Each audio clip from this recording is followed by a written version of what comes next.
everyone, I'm Chelsey Jenkins and I'm here to explain to you how to perform hand hygiene.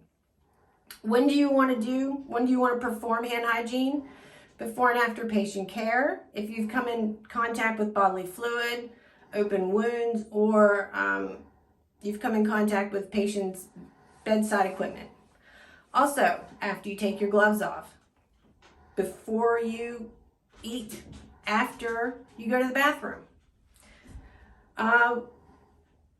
When do you use hand sanitizer or soap and water? Well, CDC governs that you're to use soap and water if your hands are visibly dirty, or if you've possibly come in contact with a patient that has had Clostridium difficile or C. diff, or if there's an outbreak on the unit, or if there's an outbreak on the unit of infectious diarrhea caused by the norovirus, or if they've come in contact with anthrax. Also, again, before you eat and after you go to the bathroom. So, okay, I'm going to perform hand hygiene. So, you want to go ahead and turn the water on.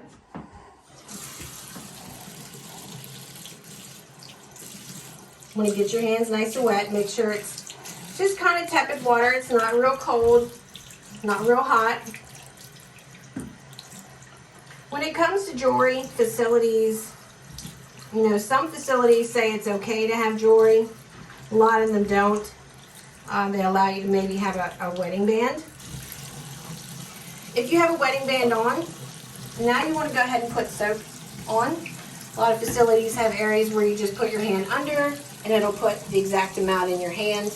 It's usually 5 milliliters or 1 teaspoon.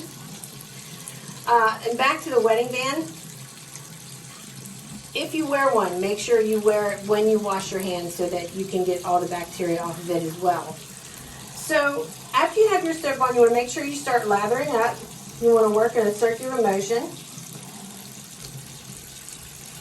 Do this for about 20 seconds, getting that bacteria nice and loose.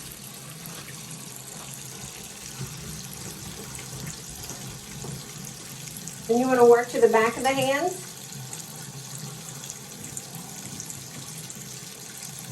And then the thumbs.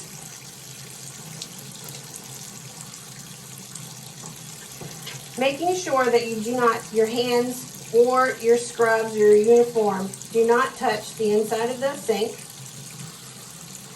Just because you don't want to get bacteria on those as well. And then you want to work on your knuckles. Use your knuckles around your nails. It helps loosen up that bacteria as well in those small areas. And you want to get in between your fingers. And you want to work around your fingernails. Try and loosen up that bacteria in those small areas.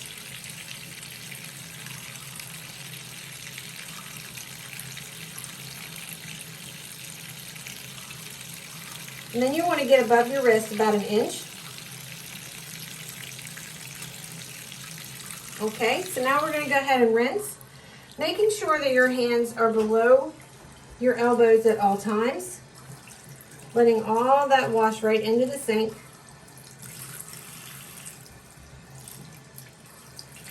Now we're going to get a paper towel and we're just going to pat our hands to make sure we do not damage the skin.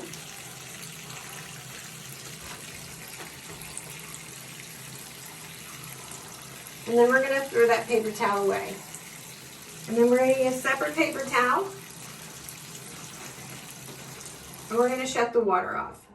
Reason being is, and we're just going to go ahead and get rid of that paper towel. Reason being is, if you use a wet paper towel to shut off the water, the bacteria in the wet paper towel could come through and get on your skin. Okay, and that's how you perform hand hygiene.